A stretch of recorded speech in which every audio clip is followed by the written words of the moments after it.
Good evening, and it's great to have you with us as we near the end of another week together. And we begin tonight with the news from Tulsa, Oklahoma. Authorities there declaring a civil emergency ahead of President Trump's massive campaign rally there tomorrow night. Tens of thousands of supporters and protesters will be there. Tonight, on this Juneteenth, when this country marks the end of slavery in the U.S., the continued push across this country for justice. In New York City tonight, people marking the Juneteenth holiday by marching across the Brooklyn Bridge. In Denver, they marched from the Martin Luther King Jr. Monument to the state capitol. In Oakland, California tonight, thousands showing up for a massive rally for racial justice. And in Tulsa, the scene of the worst race massacre in U.S. history, they carried an empty casket draped in an American flag. And about a mile from that location, some of President Trump's supporters are already gathering tonight, waiting for tomorrow night's rally, which originally had been scheduled for tonight. The president moving it, the White House saying, out of consideration for the Juneteenth holiday. And tonight, the president's message to protesters who he believes might try to disrupt his rally. ABC's Marcus Moore leads us off from Tulsa. In Tulsa tonight, President Trump supporters lining up for blocks to get inside tomorrow's rally, some camping out for days. We're here to support him, and it's history. It's history in the making. The event was first scheduled for today, Juneteenth, a date reserved to commemorate the end of slavery. After an outcry, President Trump postponed the rally to Saturday, later claiming in an interview with the Wall Street Journal that he, quote, made Juneteenth very famous, adding that nobody had ever heard of it. Today in Oklahoma, a march through what was once known as Black Wall Street, Tulsa's Greenwood district. This historic black neighborhood, the site of a 1921 massacre, where a white mob killed at least 300 residents. Hundreds of homes and businesses burned to the ground. It sits less than a mile from Saturday's planned rally, where up to 20,000 people could pack this arena. The mayor bracing for the crowds, declaring a civil emergency.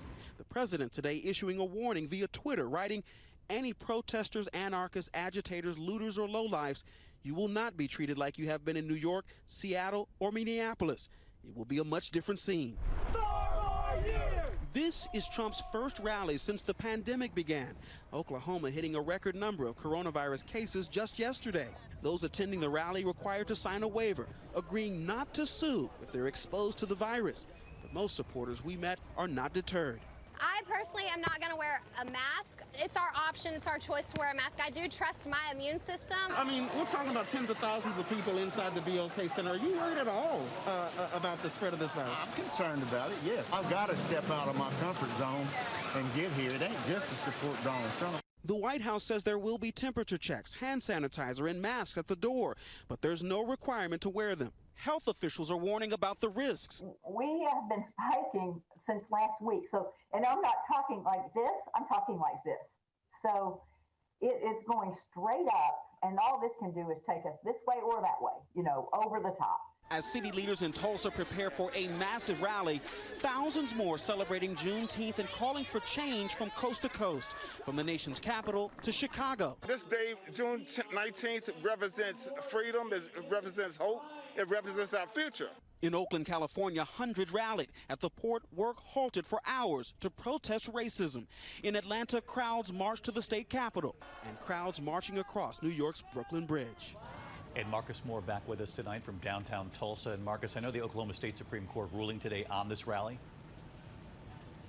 Yeah, that's right. The Supreme Court here has denied a request to stop this rally. And David, there's a lot of energy here in downtown Tulsa tonight. We've seen speakers on megaphones talking to crowds that have gathered in the streets. And there was a 10 p.m. to 6 a.m. curfew in place this weekend for downtown Tulsa.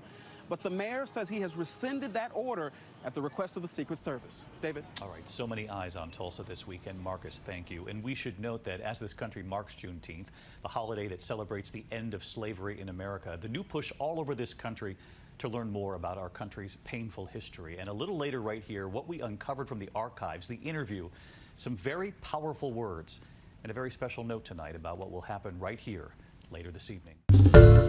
Hi everyone, George Stephanopoulos here. Thanks for checking out the ABC News YouTube channel. If you'd like to get more videos, show highlights, and watch live event coverage, click on the right over here to subscribe to our channel, and don't forget to download the ABC News app for breaking news alerts. Thanks for watching.